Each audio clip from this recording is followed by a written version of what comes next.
Oh gosh. Sorry, 1 second. I just got a lot on my laptop. So real pleasure to be here, and also a real pleasure to follow Karina, who I think gave a great overview of the restart scheme.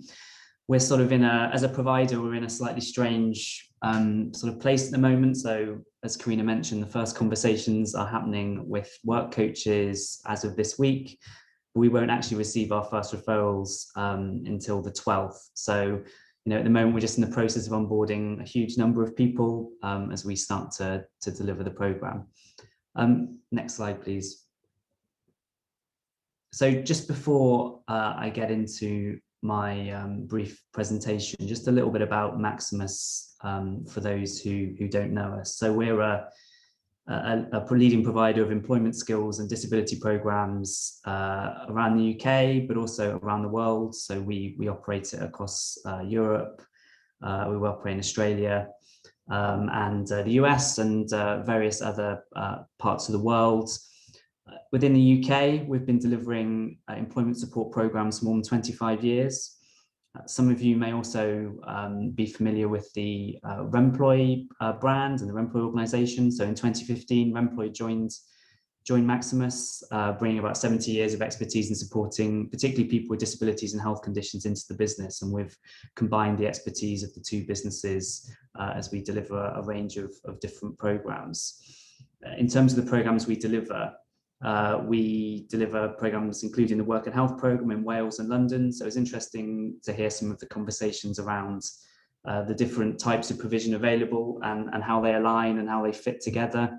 We also deliver the JET scheme in a couple of different parts of the country, as well as Working Well Early Help in Greater Manchester, and also programs to support people to stay in work. So that includes the Access to Work Mental Health Support Service nationally, and some really localized small-scale programs such as Connecting Communities in Birmingham, which just operates in one ward, supporting intergenerational and entrenched unemployment. And I guess in terms of our conversation today, we were recently awarded 2 contracts to deliver the Restart scheme. So we are the prime provider in South and East London, and also in South and West Yorkshire, Derbyshire and Nottinghamshire. And we'll also be delivering as a subcontractor in a couple of areas around the country as well. Next slide, please. So having lived and breathed the Restart scheme over the past year, focusing my remarks, isn't particularly easy. But we've been asked as one of the larger prime providers, just to speak for a couple of minutes on how we're working to ensure that our delivery of the scheme is fit for the challenge of the current labour market. Having thought a little bit about this, I think there's, really this probably falls into 3 main challenges. So the first is the obvious challenge of the scale required to deliver this contract. So we're expecting to support around 250,000 people across our 2 contracts. We have had an implementation period of around 3 months, so it's been incredibly huge challenge to get the infrastructure and logistics set up, both the physical infrastructure and also the digital infrastructure. And I think there's a huge piece of work to do there, and clearly that's an ongoing piece of work. The second is the challenge of the unique situation we're in. So both in terms of the post-lockdown labour market and some of the skills and retraining requirements, and also some of the uncertainty around future waves, etc., as they come through, potentially. So I think we're very aware that we're in a unique situation in terms of particular sectors that have been hit hard, the reopening of the economy. And really, if I just think back to when we even started implementation, we're seeing very different labour markets now than we were back then, and how we adapt the scheme to make sure that we're able to support people into those roles and engage with employers in those roles. And then the third, which I think is just as important, is making sure that we recognise that the Restart scheme needs to be flexible enough to adapt to the post-COVID world and to the labour market of the future. And I think we run the risk that we focus so much on the particularly challenging situation we're in now, and think if we start as a scheme for the next 6 months or the next year, the reality is we'll be supporting people for the next 4 years. We can't take our eye off the ball, whereas we think about some of the short-term considerations, and make sure that we consider that too. So the slide on your screen is a particularly busy slide, so I apologize about that, and I'm not going to cover all of those areas because I'll be here for a while. But given the limited time, I just wanted to pick out 4 areas of focus for us as Maximus as we implement the Restart scheme. So the first on the left, and I think this I've noticed this in the comments already, some of the feedback that we've received is around avoiding duplication and wherever possible aligning services. So I appreciate this is something that everyone aspires to when they launch a new program, talking about the fact that they're not going to that they're going to make sure that different programs work effectively together. And Karina's talked a little bit about how JCP and work coaches are going to make sure that people are referred to the correct program and that Restart receives the right referrals. But I think in all of our engagement with stakeholders over the past year, so we've met a huge number of local authorities, LEPs, combined authorities, sub-regional organisations. This has been the overwhelming message that has come through, that having another programme essentially be implemented on top of lots of others can present challenges.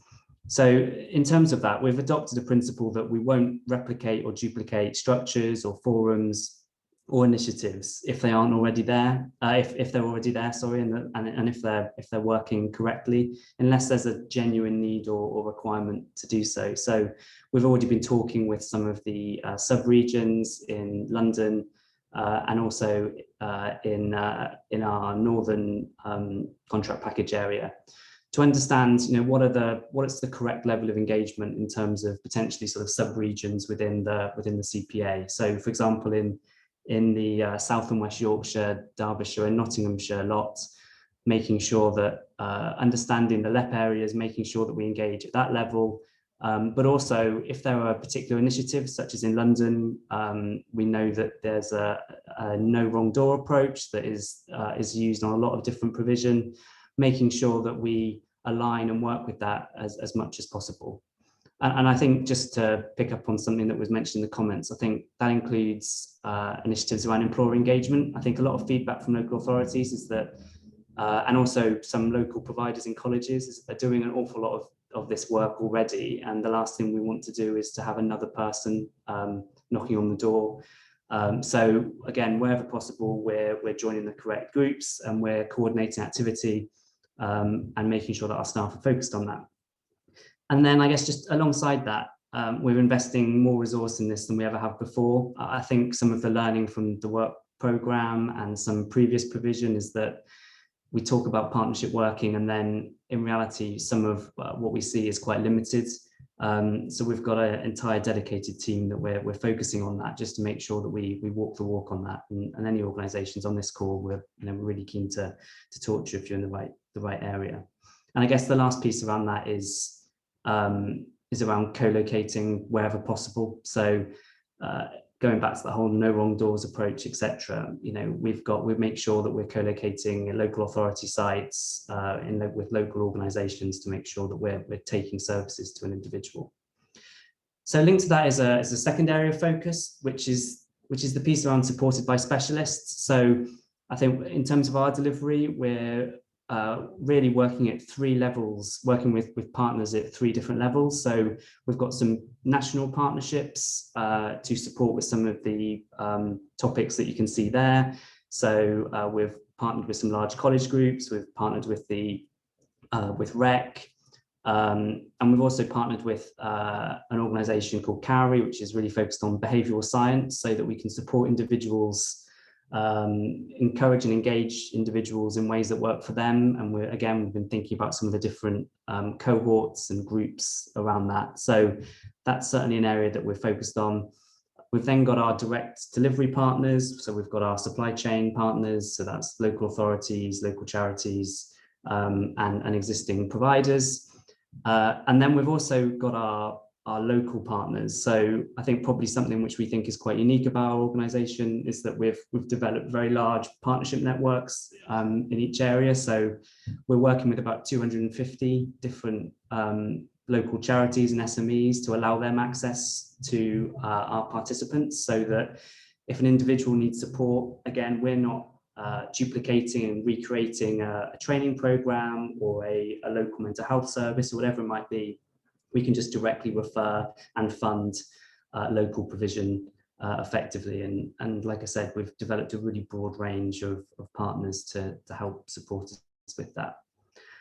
The third piece that I just wanted to flag is around evidence-led. So this goes back to the point around understanding changes and understanding which groups have been hit hard. So we've worked with groups like the Institute for Employment Studies to understand what's worked on previous programs more effectively, but also to help us to understand the changing dynamics of the labour market and some of what we're seeing and some of the particular priority groups that we need to be supporting. We know that young people and also older people are two groups that have been hit particularly hard. So developing quite tailored solutions for those groups is really, really key for us.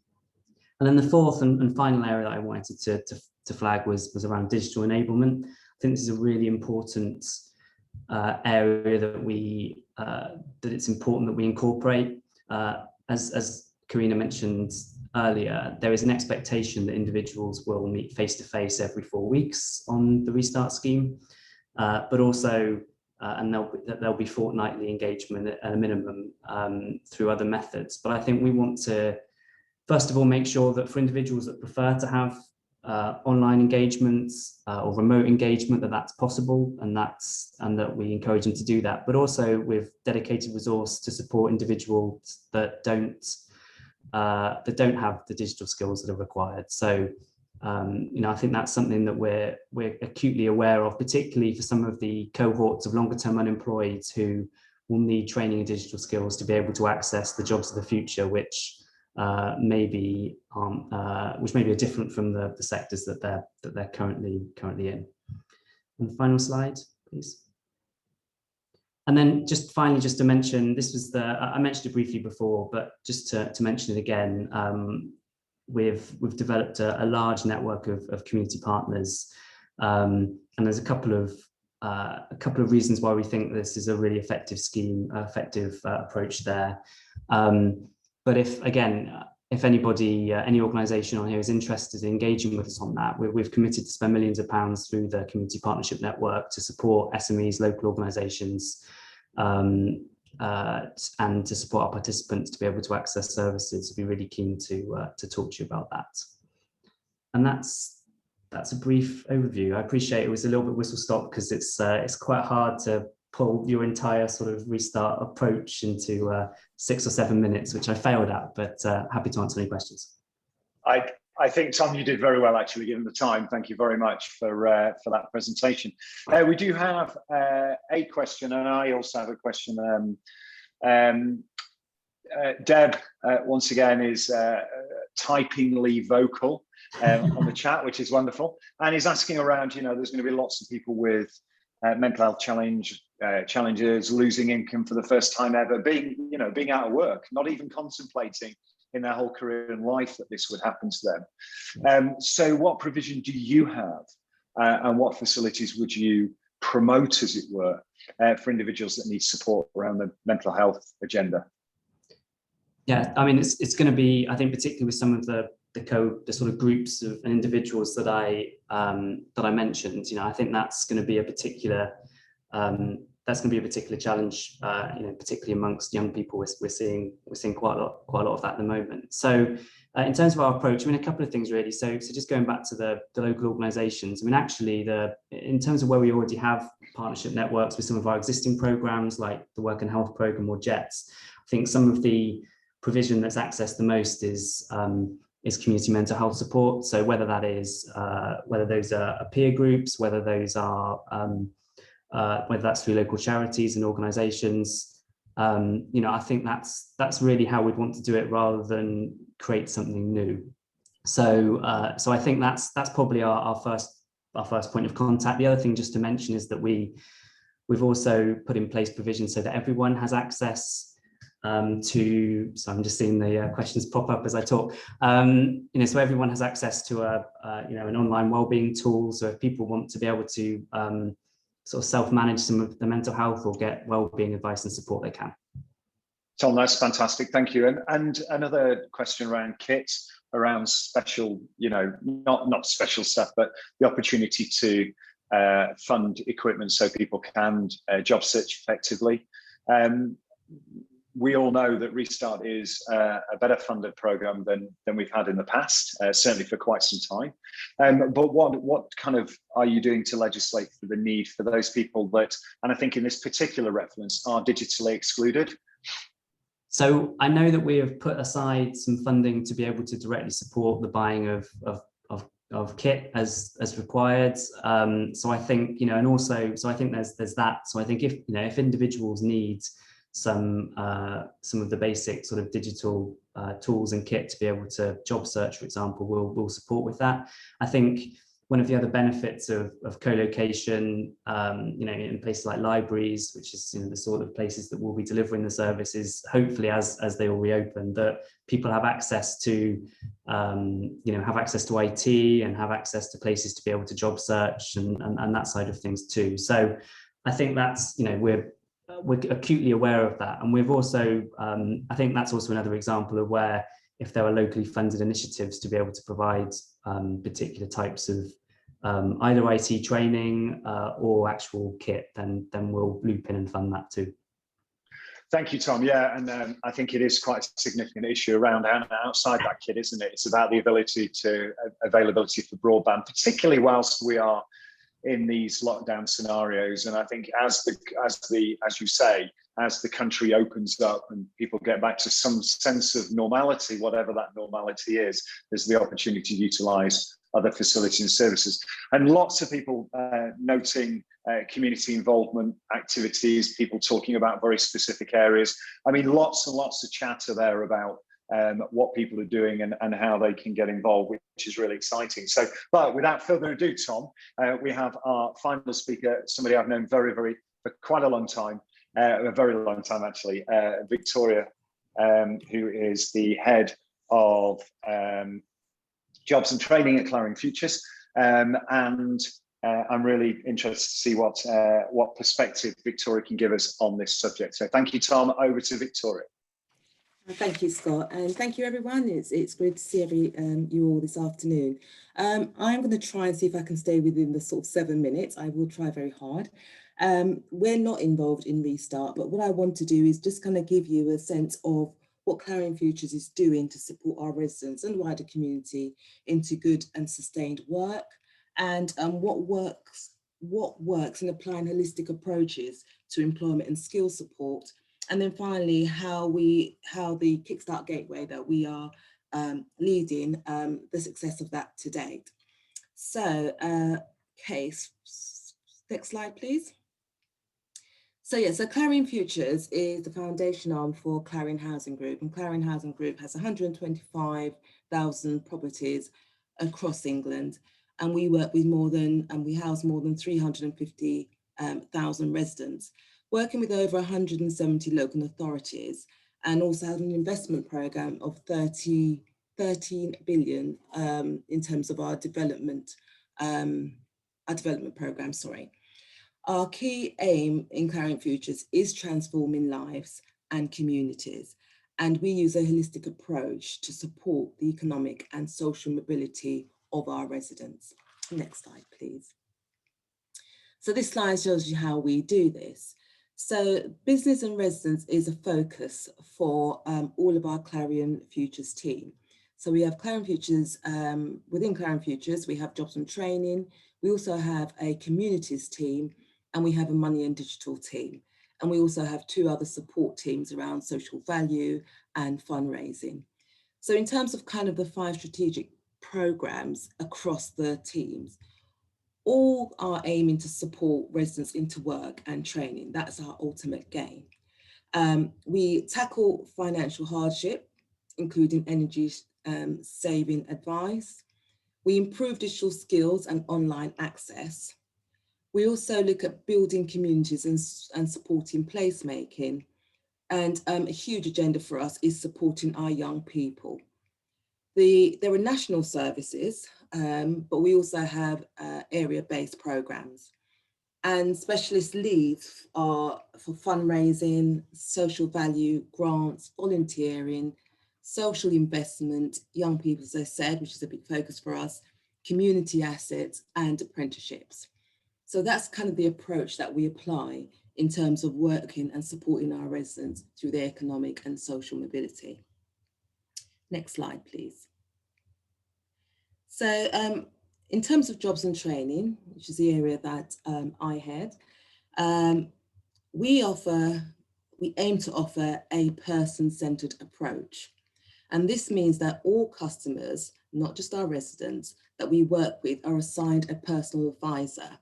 And they will work with those individuals throughout the journey towards securing meaningful and sustained employment.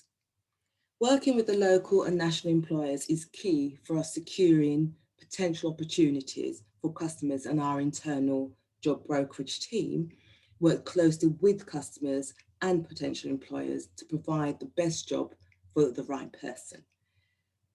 We continue to provide in-work support once they move into work.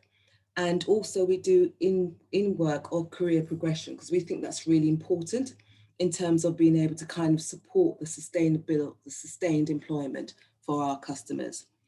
So this service is offered for a minimum of 6 months. And it's particularly important in being able to kind of support that ongoing journey for the customers. And they can dip in and out of the service whenever they feel that they need the support. So that's very much open to all our customers. So in order for us to kind of meet and provide that quality service, that is key for us. We cannot do that without it working in silos. So we're very dependent on a collaborative working with employers, training providers, local authority, DWP, and other housing associations. In London, for example, we work on a program called Love London Working, which is housing sector-led. It's a multi-agency initiative which aims to engage with 33,000 unemployed and economically inactive residents, with the aim of supporting around 8,000 into work. And actually, if you click on the slide, and Deborah, you'll see some of the other providers that we work with. Just kind of clicking on, just keep clicking. And as I said, you know, we couldn't do what we do if we work in silo. So collaborative working is key to supporting and moving people into work. Next slide, please. So just to give you a snapshot of our achievements in 2021. And again, as I said, this cannot be achieved just as Clarion Futures. It is a collaborative approach. But we continue to support our residents and wider community across Clarion Futures during a most difficult year. And I think it was difficult for everyone, really. We moved our service from face-to-face to virtual in a matter of weeks. And this allowed us to reach a wider cohort of customers. So, for example, we ran a number of national construction training courses, CSCS, which previously were locally or area-based. It meant that we could move more people into work, but we could also give people those opportunities to look at alternative employment as well. However, we're very mindful that not all customers for whom virtual delivery would work, and there was challenge for some, particularly around lack of digital skills or having equipment. So in response to that, we set up a laptop loan scheme, which proved really popular, as well as having specialist digital officers who provided individual support where required and where needed. So just kind of looking at our area, we've managed to kind of support over 2,500 people into work. And that is working virtually as I say, from that digital platform. So it just shows that in terms of kind of moving forward, a blended approach is something that I think will generally work for all the programs that we deliver, be it in core funded or externally funded programs like Restart, Kickstart, etc. So during the pandemic, we undertook regular sort of biannual resident surveys, just to kind of look at how the impact the pandemic was having on their economic status and their well-being. And this helped us to kind of shape our service. So again, we delivered more virtual based on the needs of our customers. Next slide, please. So one of the surveys that we did showed that the group of residents most affected, if you look on the left-hand side of the slide, most affected by the pandemic was young people. Youth unemployment has remained a focus for some time for Clarion Futures. Our involvement in Future Jobs Fund led to the development of our apprenticeship programme, and it also helped kind of inform how we want to take forward the opportunities that were alluded to us through the Kickstart programme. So we are leading a Kickstart Housing Partnership Consortium of 84 organisations. Over 50% of those organisations are within the housing sector. We have 300 plus in placements internally and around 670 placements that is a collective of our external employers. We've secured approximately £8 million in government funding to support the work that this gateway is undertaking. Our internal roles are varied across the business, and they include IT, finance, marketing, estate services, responses, contact centre, communities, communication. And one of the key for us is providing that employability, which is a requirement of the programme, but really have a very tight and tailored employability support service for all Kickstart employees. Currently, we have 56 internal Kickstart employees, and there are around 57 externally, but the number goes up every day. There has been, unfortunately, we started a bit later than we thought, and so we have kind of profiled to be a bit further ahead now. But we started, we took our first Kickstart on in April, and I'm pleased to say internally we have now kind of secured 2 positive progressions, which is really great for us. Talking about positive progressions, that is a key factor of our Kickstart partnership. And we have a commitment to move a minimum of 50% of Kickstart placements into a positive progression. And that would be a job or apprenticeship or higher training. In order for us internally to kind of make sure that we continue with that, we provide weekly webinars for all our Kickstarts. And they really focus a lot on soft skills. And this came up in conversation this morning session, in which we look at making sure that they have a business kind of media approach, that they have email addresses that are appropriate, that they're able to kind of use the digital platform in order to attain more skills, but also to secure employment. And we do things like interactive CV sessions, interview techniques, and generally it's an opportunity for Kickstarts to come together to share their experiences, but also to share the best practice. So it's really, really a useful tool for us. There has been some challenges with the programme, and as I alluded to, the fact that we started later than we thought, but also the candidate market is quite competitive. And so we've got to be working very closely with our internal managers and our employers to make sure that we move that whole kind of recruitment process along very, very quickly, very expediently. And we want to ensure that there is the best possible opportunity, as I said, for those Kickstarters to move into permanent employment. So we provide regular, as I said, update webinars for those Kickstart employees, but also for our internal managers and our external partners as well. So we come together to kind of share what we would consider to be best practice. We look at how we can improve the way that we're doing things and what we're trying to maintain. And then given the size of the network, it's not always easy, but we want to make sure that we have a consistently high quality approach, so that wherever the Kickstarts go throughout the partnership, they will receive that same quality service.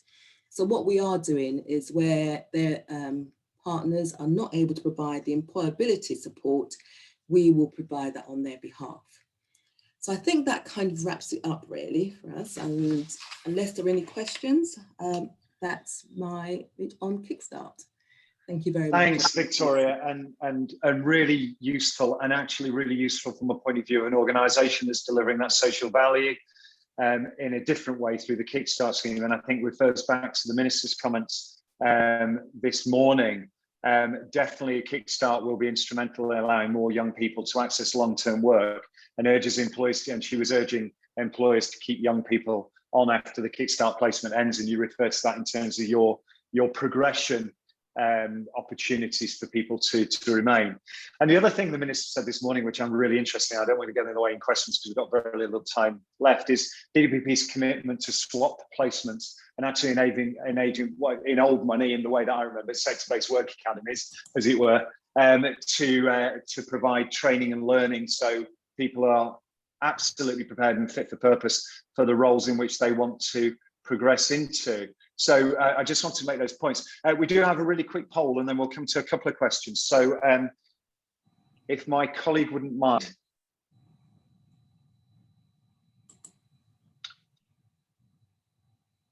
Yeah, it's fantastic. So what do you think is going to be the key to ensuring the success of Restart? I was going to do this prior to your presentation, Victoria, so please forgive me, I was getting a bit carried away. But we're asking if there needs to be more jobs. Those who are long-term unemployed or at risk of becoming long-term unemployed need tailored support. We need to have well-trained advisors with an array of tools and access to support. That's the one that I would vote for, being the professional institute. There needs to be a framework of good quality local joined up support, or job-related skills provision is key. Please pay your money, take your chance, have your vote. We'll give it 30 seconds or so. Just click on the one that you want to, oh, it's multiple choice, sorry, this one, so it's fine. You can click on as many of them as you want. Okay, another few seconds. All right, give us the results, please. Really interesting. Oh, thank you. All my IEP friends on the call today around trained advisors with access to good support. But some really interesting things to pick out there. A good framework of good quality local joined up support, and skills coming across very, very well again there. And making sure that we've got programs for those people at risk of becoming long-term unemployed who need that tailored support. Thank you very much for your interaction there. And I've got a question, Victoria, to you just really quickly.